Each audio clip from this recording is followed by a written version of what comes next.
नाम कर्ता पुरखो निर्भव निर्भैर काली मूरत अजूनि सैभम गुरु प्रसाद। ये एकत्व की ध्वजा एक ओमकारी सत्य है, वही निर्भैर है, काल मूरत है, गुरु का प्रसाद आशीर्वाद है। हरिगुण तेरो कोई न सहाई, काकी मात पिता सुध बनिता को काहू को भाई। कोई नहीं है तेरा हरि के अलावा। धनुधरनी अरु संपत्ति सगरी, जो मानियो अपनाई। तन छूटई कुछ संग न चाली, कहा ताहि लपटाई। ये धन संपत्ति की जो तू बात कर रहा है, ये कहीं तेरे है नहीं। तेरी तन छूटने के समय पे कुछ तेरे हाथ नहीं आ रहा है। दीन दयाल सदा दुख भंजन, तासिहु रुचि न बढ़ाई।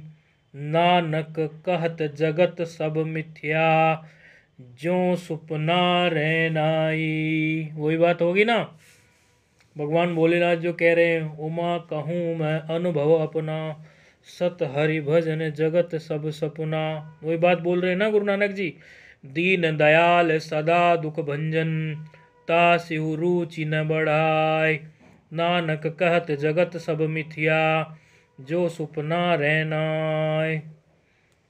जगत में झूठी देखी प्रीत, अपने ही सुख सो सब लागे। क्या दारा क्या मीत, मेरो मेरो सभी कहत हैं, हित सो बाध्यो चीत। अंतकाल संगी नहीं कोहू, यह अचरज की रीत।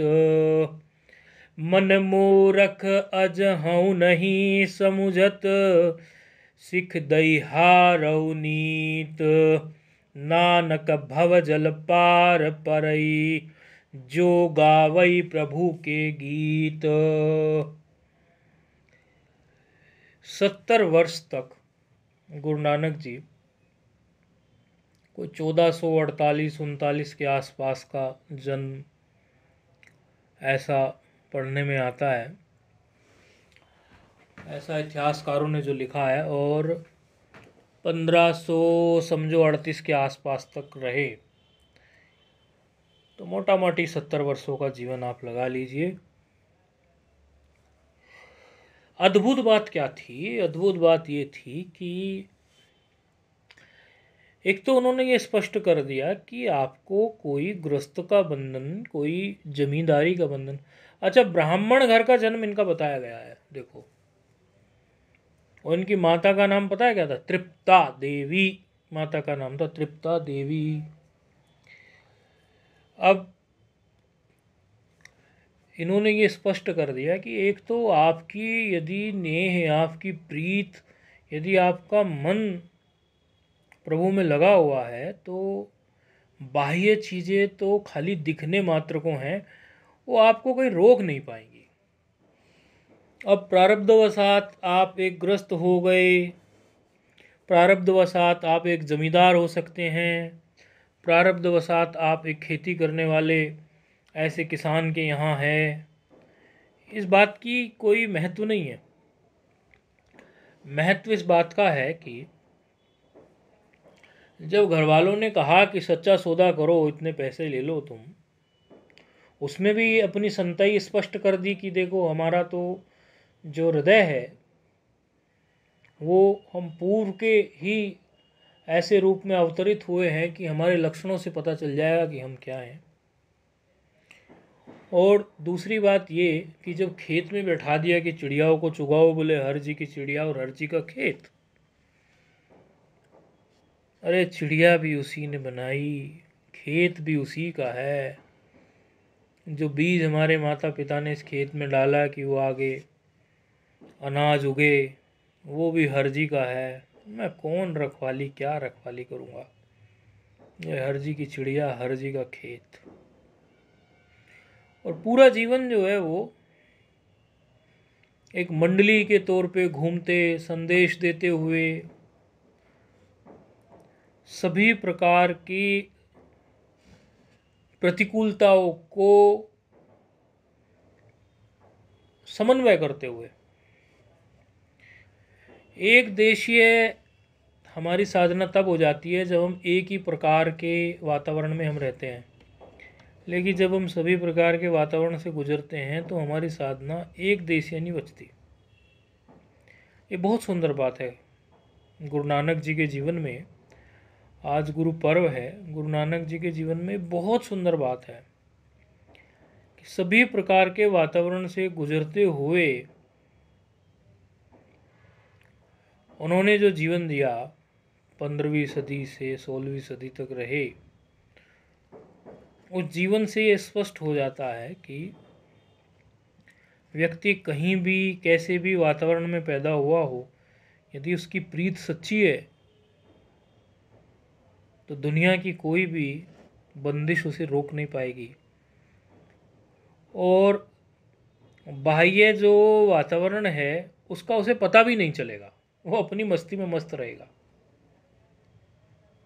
ये गुरु नानक जी का जीवन, सरल सीधी सादी मोटी भाषा जो आम आदमी को समझ में आ जाए, क्योंकि ज़रूरी नहीं है सभी लोगों के संस्कृत का ज्ञान ऐसा हो कि वो संस्कृत के ज्ञान से शास्त्रों का अध्ययन कर पाए।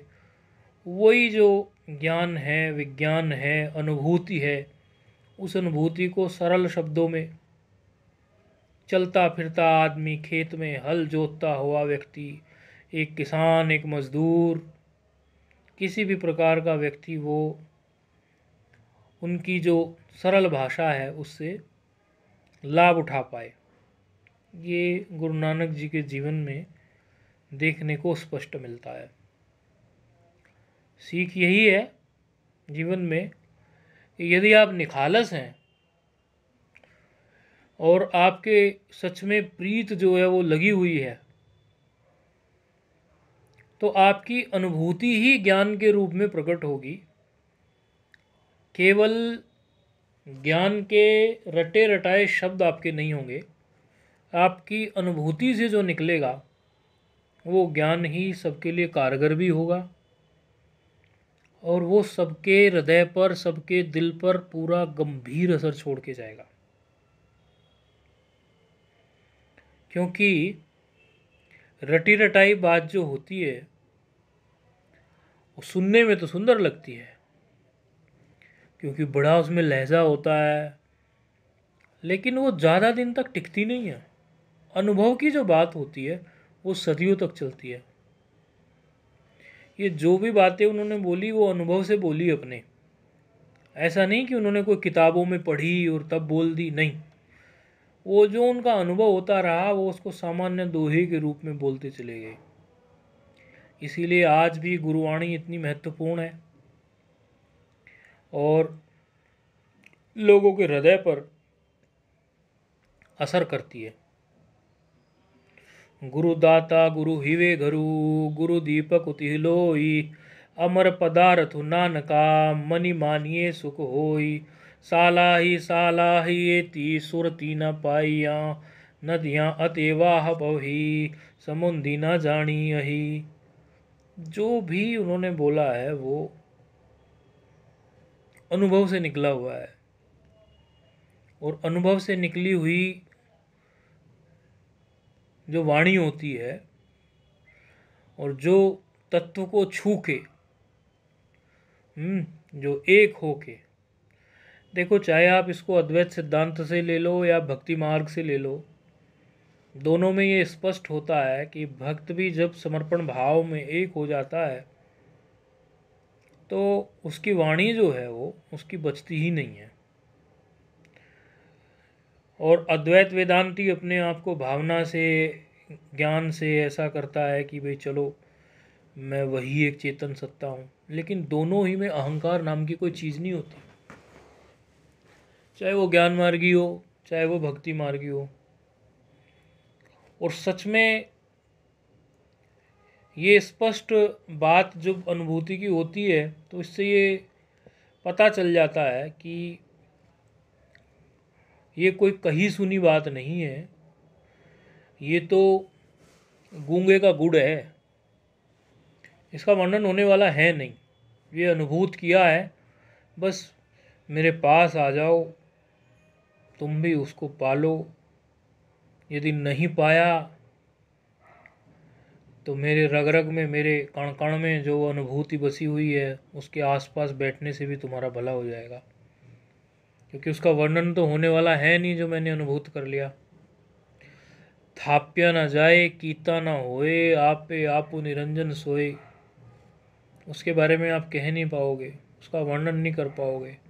वो एक ओंकार सतनाम कर्ता पुरखु निर्भव निर्भय अकाल मूर्ति अजूनी सैभम गुरु प्रसाद, वो कहीं मैं कह नहीं पाऊंगा, ऐसी अकाल मूर्त है। इसीलिए बस तुम उसको अनुभूत करने की कोशिश करो, लेकिन निखालस मन से। कोई अपना अहंकार लेके उधर नहीं आओ, क्योंकि उधर कोई अहंकार चलने वाला नहीं है। और निखालस मन से आओगे तो अनुभूत हो जाएगा। निखालस से खालस शब्द बन गया, निखालस था ना तो उसी से खालस बन गया, उसमें कोई मिलावट नहीं है, इसलिए निखालस को खालस कह दिया। कीड़ा अंदर कीटो करी, दोषी दोषी धरे, नानक निर्गुण गुण करे, गुणवंतिया गुण दे। तीर्थी नावा देति सुभावा, विणु भाणे की नई करी, जेती सिर ठी उपाय वेखा, विणु कर्मा की मिले लही। ये सब यदि थोड़ा धीरे से आप लोग सुनोगे आपको समझ आ जाएगा। आपको उसके लिए किसी विशेष अर्थ की आवश्यकता नहीं पड़ेगी, बड़ा सरल है। मन मूरख अजहऊ नहीं, समुझत सिख दई हार नीत, नानक भव जल पार परई, जो पावई प्रभु के गीत।